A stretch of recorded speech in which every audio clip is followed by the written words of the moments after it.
పాకిస్తానీలు ఇండియాలో ఉండే పాకిస్తానీల్ని ఆహ్, ఆహ్, తాత్కాలిక వీసాలు గానీ, లేకపోతే సార్క్ వీసాలు ఇవన్నీ ఉన్న వాళ్ళని వెళ్ళిపోమని హ్మ్. డెడ్‌లైన్ పెట్టారు. చాలామంది వెళ్ళిపోయారు. దాదాపు 1000 మంది వరకు అక్కడ మనకి అటారీ బార్డర్‌లో నుంచి వెళ్ళిపోయారనేది చెప్తున్నారు.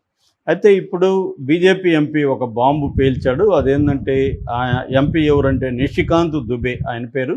ఆ నిషికాంత్ దుబే అనే బీజేపీ ఎంపీ ఒక బాంబు పేల్చాడు. అది ఏందంటే 5,00,000 మంది పాకిస్తానీ మహిళలు లేదా అమ్మాయిలు ఇక్కడికి ఇండియాలో వచ్చేసి ఆల్రెడీ పెళ్ళిళ్ళు చేసుకునేసారు.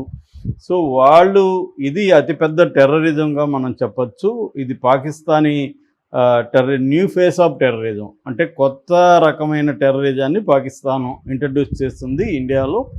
సో ఈ 5,000 అమ్మాయిలు పెళ్ళిళ్ళు చేసుకొని వీళ్ళు టెర్రరిస్ట్ ఏజెంట్లుగా పనిచేస్తారు. ఇప్పుడు యుద్ధం టైంలో వీళ్ళందరూ కూడా ఆల్రెడీ ఇక్కడ నెట్వర్క్స్ని వాళ్ళు బిల్డప్ చేశారు. వాళ్ళ వల్ల మనకి చాలా డేంజర్ ఉంది. ఇది అతిపెద్ద సెక్యూరిటీ ప్రాబ్లంగా మారుతుంది అనేది ఆయన అనౌన్స్ చేశాడు. సో దాని తర్వాత ఆయన ఇంకొక విషయాన్ని కూడా చెప్పాడు. అదేంటంటే పాకిస్తాన్ 3 ముక్కలుగా విడిపోతుంది. దీనికి ప్రధాన కారణం మోడీ పాకిస్తాన్ని 3 ముక్కలుగా విడగొట్టబోతున్నాడు. ఒకటి బలూచిస్తాను, రెండోది పఖ్తూనిస్తాను, మూడవది పంజాబ్, పాకిస్తాన్లో ఉండే పంజాబ్. సో 3 రాష్ట్రాలకు విడిపోతుంది.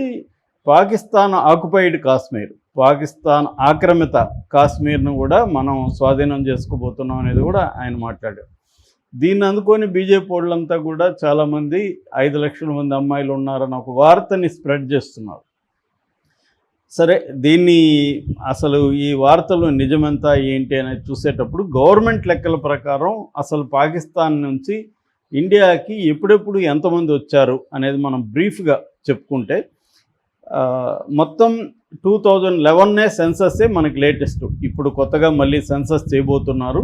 జనాభా లెక్కలు అనేది 2011లో చేశారు, మళ్ళీ చేయలేదు. మనకి 2021లో చేద్దాం అనుకున్నారు, అప్పుడు కరోనా రావడంతో దాగిపోయింది. ఇప్పుడు జనాభా లెక్కలు దాంతోపాటు కుల గణన కూడా దేశవ్యాప్తంగా మోడీ చేయబోతున్నాడు.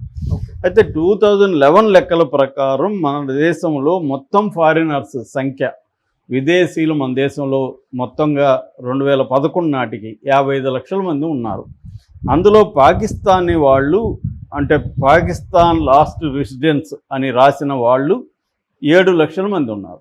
అంటే టోటల్ ఫారినర్స్లో పాకిస్తానీ వాళ్ళ సంఖ్య 12.7% అనమాట, ఇప్పటికీ 2011 నాటికి. అయితే ఈ 7 లక్షల మందిలో ఎప్పుడెప్పుడు వచ్చారని చెప్పడానికి ఒక డెడ్లైన్ పెట్టారు. 1991కు ముందు వచ్చిన వాళ్ళు మ్యాక్సిమం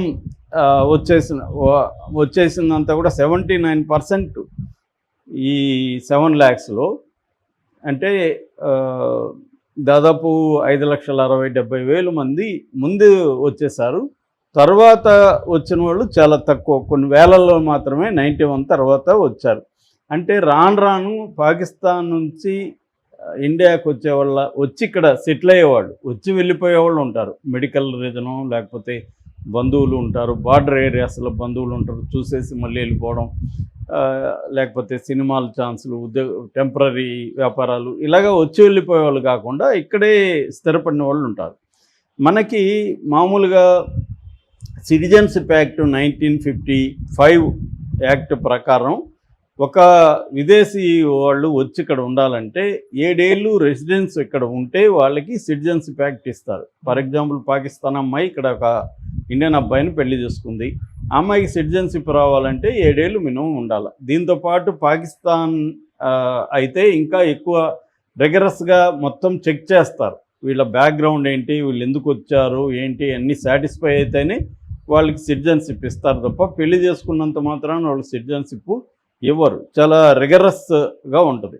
రెండవది, ఓవర్సీస్ సిటిజన్షిప్ ఆఫ్ ఇండియా అనే కాన్సెప్ట్ ఉంది. ఫర్ ఎగ్జాంపుల్, పవన్ కళ్యాణ్ చివరి భార్య, 3వ భార్య పిల్లలకి, అన్నాలజనో పిల్లలకి ఈ పౌరసత్వం ఉంది అనమాట. ఓవర్సీస్ పౌరసత్వం అంటారు దీన్ని. ఓవర్సీస్ పౌరసత్వం అంటే పేరెంట్స్లో ఎవరో ఒకరు ఇండియా వాళ్ళు అయింది, పిల్లలు బయట ఉంటే వాళ్ళకి ఇటువంటి పౌరసత్వం ఇస్తారనమాట. అటువంటి పౌరసత్వం అనేది లిమిటెడ్ రైట్స్ వాళ్ళకి కలిగి ఉంటాయి. ఓటు వేయకూడదు, లేకపోతే ఎలక్షన్లో పార్టిసిపేట్ చేయకూడదు, కాకపోతే వీసా లేకుండా వచ్చిపోతుండొచ్చు. ఇట్లాంటివి కొన్ని పాజిటివ్, అంటే వాళ్ళకు ఉపయోగపడేవి కొన్ని ఉన్నాయి, కొన్ని వాళ్ళకి హక్కులు కూడా తక్కువ ఉన్నాయి. అయితే ఈ ఓవర్సీస్ సిటిజన్షిప్ యాక్ట్ అనేది పాకిస్తాన్ వాళ్ళకి బంగ్లాదేశీలకి లేదు అసలు.